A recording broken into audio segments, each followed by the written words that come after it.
பேரும் அல்லும்படி 6 முதல் 60% வரை ஆடி தள்ளுபடியுடன் சூப்பர் சரவணா ஸ்டோர்ஸ். ஆச்சி மசாலா எந்த சமையலும் ருசி தேடும் ரகசியம் 20 ரூபாய்.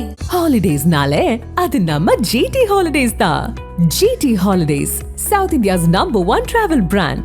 You know you are special when you're with GT Holidays.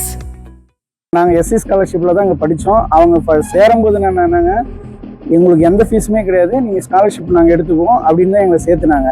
இப்போ என்னன்றாங்க, நீங்கள் 50,000 கட்டி ஆகணும், அப்போ தான் நான் ஆல் டிக்கெட் தருவோம்னாங்க.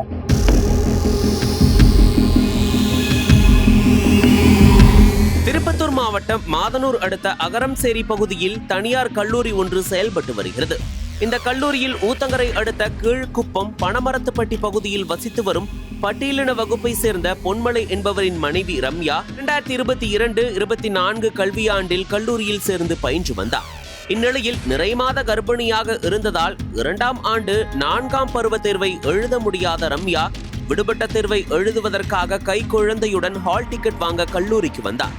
அப்போது கல்லூரி முதல்வர் கூடுதலாக 50,000 ரூபாய் செலுத்தினால் மட்டுமே ஹால் டிக்கெட் கொடுக்க முடியும் என கூறியதால் மாணவி அதிர்ச்சி அடைந்தார்.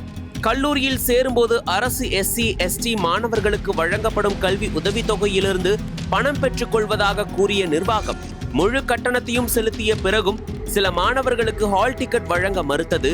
தேர்வு எழுத நாளை ஒரு நாள் மட்டுமே இருக்கும் சூழலில் காலையிலிருந்து சுமார் 7 மணி நேரத்திற்கு மேலாக மாணவி ரம்யா தனது கை குழந்தையுடன் கல்லூரி முன்பு தர்ணா போராட்டத்தில் ஈடுபட்டார். இதனால் அங்கு பெரும் பரபரப்பு ஏற்பட்டது. மேலும் கல்லூரி நிர்வாக தரப்பில் ஊத்தங்கரை பகுதியை சேர்ந்த இடைத்தரகர்களான சண்முகம் மற்றும் தாமரை செல்வன் ஆகியோருடன் திருப்பத்தூர் பகுதியை சேர்ந்த மோகன் ஆகியோர் மூலம் சுமார் 30க்கும் மேற்பட்ட மாணவர்கள் சேர்க்கப்பட்டதாகவும் மாணவர்களிடம் பணத்தை பெற்றுக்கொண்ட இடைத்தரகர்கள் கல்லூரிக்கு பணம் செலுத்தவில்லை எனவும் குற்றம் சாட்டப்பட்டுள்ளது. கல்லூரி நிர்வாகம் மற்றும் இடைத்தரகர்களின் மோசடியால் மாணவர்கள் தேர்வு எழுத முடியாத சூழலுக்கு தள்ளப்படுவதாக பாதிக்கப்பட்டவர்கள் வேதனை தெரிவித்துள்ளனர். மேலும் கல்லூரியில் சேர்த்து விடுவதாக கூறி பணத்தை மோசடி செய்யும் இடைத்தரகர்கள் மீதும் முறையாக தேர்வு எழுத அனுமதிக்காத கல்லூரி நிர்வாகத்தின் மீதும் நடவடிக்கை எடுக்க வேண்டும் என கோரி பாதிக்கப்பட்ட மாணவி தரப்பில் மாவட்ட ஆட்சியருக்கு மனு அளிக்கப்பட்டுள்ளது. ஒன்றியத்திலிருந்து வரோம். இவங்க தான் என் மனைவி ரம்யா பொன்மலை. இவங்க தான் இந்த காலேஜில் வந்து நாங்கள் பிஎட் சேர்த்துனேன். 2022 இருந்து 2024 வரைக்கும் இங்கே படித்தாங்க. கென்னடி காலேஜ் நேம் வந்து கென்னடி காலேஜ் அகரத்தில் இருக்கு, அகரம்சேரியில் இருக்கு. நாங்கள் வந்து பார்த்தீங்கன்னா இப்போ எங்களுக்கு 1 வருஷமாவே எக்ஸாம் எழுதுறதுக்கு தடையாவே இருக்காங்க. நாங்கள் எல்லா ஃபீஸுமே கட்டிட்டோம். நாங்கள் எஸ்சி ஸ்காலர்ஷிப்பில் தான் இங்கே படித்தோம். அவங்க சேரும்போது என்னென்னாங்க, எங்களுக்கு எந்த ஃபீஸுமே கிடையாது, நீங்கள் ஸ்காலர்ஷிப் நாங்கள் எடுத்துக்குவோம் அப்படின்னு தான் எங்களை சேர்த்துனாங்க.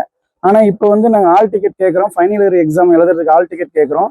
9ஆம் தேதி எங்களுக்கு எக்ஸாமு, ஆல் டிக்கெட் கொடுக்க மாட்டேங்கிறாங்க. நாங்கள் 7ஆம் தேதி இன்னைக்கு காலையில் 10 to 12 மணிக்குள்ளே இங்கே ஆஜராயிட்டோம். மேடம் இருந்தாங்க, பிரின்சிபல் மேடமு, கரஸ்பாண்டன்ட் இங்கே இல்லை. அவங்க கிட்ட போய் 1 ஹவராக நாங்கள் போராடிட்டு இருந்தோம். கொடுக்க மாட்டேன்ட்டாங்க. நீங்கள் ஃபுல் ஃபீஸ் கட்டணுன்ட்டாங்க. அப்போ ஒரு பேச்சு பேசுனாங்க. இப்போ என்னன்றாங்க, நீங்கள் 50,000 கட்டி ஆகணும், அப்போ தான் நான் ஆல் டிக்கெட் தருவேன்னாங்க.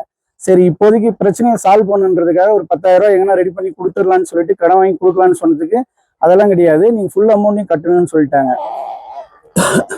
ஃபுல் அமௌண்ட் கட்டணும் போது எங்களால் இப்போ எங்கள் மன உளைச்சலுக்கும் ஆளாயிட்டோம். ஏன்னா எங்களுக்கு இன்னும் ஒன் டேஸ் தான் இருக்குது. நாங்கள் இப்போ போயிட்டு திரும்ப எனக்கு வேலூரில் தான் எக்ஸாம் எழுதணும். நான் ஊத்தாறுலேருந்து வேலூர் வந்து கை குழந்தைய தூக்கிட்டு 1 month குழந்தைய நான் 10 மணிலேருந்து வச்சுட்டு இருக்கோம். ஆனால் அவங்க ஈவு இறக்குமே இல்லாமல் காசு கட்டினாதான் அப்படின்ற மாதிரி சொல்லிட்டு போயிட்டாங்க. இப்போ நான் 1 month குழந்தை, எனக்கு எல்லாமே மன உளைச்சல் தான். நான் பையனையும் தூக்கிக்கிட்டு பொண்ணையும் தூக்கிக்கிட்டு நாங்கள் வந்து நின்றுருக்கேன். ஆனால் அவங்க எந்த ரெஸ்பான்சிபிலிட்டியும் சொல்லலை. நீங்கள் காசு கட்டினாதான் கரஸ்பாண்டை போய் பாருங்கன்றாங்க. கரஸ்பாண்டனும் இல்லை. கரஸ்பாண்டன்ட் இருந்தால் கூட நம்ம பேசலாம், அவங்களும் இல்லை. இப்போ நாங்கள் என்ன பண்ணுறதுன்னு தெரியல. ஒரே நாள் தான் இருக்குது. இவங்க படிக்கவும் இல்லை, படிச்சுருக்காங்க. திடீர்னு இப்போ இங்கே கொண்டு வந்ததெல்லாம் இன்னைக்கு ஒரு நாள் வேஸ்ட் எங்களுக்கு. அதனால இது வந்து மாண்புமிகு முதலமைச்சர் திரு ஜோசப் விஜய் அவர்களுக்கு பார்வைக்கு கொண்டு போகணும். அதுதான் எங்களுடைய இது. இதே போல நிறைய மாணவர்கள் இங்கே பாதிச்சிருக்காங்க. 70-80 மாணவர்கள் பாதிச்சிருக்காங்க. அவங்க பாதிச்சதால எங்களுக்கும் இது, நாங்கள் எல்லா ஃபீஸும் கட்டிட்டோம். ஒரு சில மாணவர்கள் கட்டாததால எல்லாத்தையும் வந்து ஹோல்ட் பண்ணி வச்சிருக்காங்க. அதனால வந்து இதுக்கு தகுந்த நடவடிக்கை எடுக்கணும் காலேஜ் மீதுன்னு சொல்லிட்டு நாங்கள் இதை தலைவர் விஜய் அவர்களுக்கு நாங்கள் சொல்றோம். CM விஜய். என் பேர் வந்து பொன்மலை. இவங்க ரம்யா, இவங்க தான் கேண்டிடேட்டு. ரம்யா பொன்மலை இவங்க தான் வந்து என் மனைவி. இவங்களுக்காக தான் நான் வந்து இப்போ கேட்டுட்டு இருக்கேன். ஆல் டிக்கெட் வந்து இவங்களுக்கு தான் கொடுக்கணும். இவங்க கை குழந்தை வச்சுட்டு கூட நான் எழுதுறேன்னு சொன்னதால நாங்கள் ஹால் டிக்கெட் கேட்டிருக்கோம், ஆனால் கொடுக்க மாட்டிருக்காங்க. நான் இப்போ எனக்கு வந்து வேலூர்ல தான் எக்ஸாம் சென்டரு. நான் திரும்பவும் 3 hours ஜேர்னி பண்ணி தான் ஒவ்வொரு நாளுமே வர வேண்டியது இருக்கும். ஆனால் இப்போ வந்து நின்று கேட்குறோம், கிட்டத்தட்ட ஒரு நாள் இப்போ 5 மணி ஆயிடுச்சு, இன்னமும் எங்களுக்கான ரெஸ்பான்சிபிலிட்டி இல்லை. அவங்க பண்ணி கிளம்பிட்டாங்க. தருண போராட்டம் நடத்திட்டு இருக்கோம். இது கல்லூரி நிர்வாகம் வந்து இது பொறுப்பேற்று எங்களுக்கு ஹால் டிக்கெட் தரணும். அப்படி இல்லைன்னா இங்கே கிடைக்கிற வரைக்கும் இங்கே தான் இருப்போம். இது மாவட்ட ஆட்சித்தலைவர் கண்காணிப்புக்கும் போகும். அனல் பறக்கும் செய்திகளை அப்டேட் செய்து கொள்ள நக்கீரன் களத்தை இப்பவே சப்ஸ்கிரைப் பண்ணுங்க.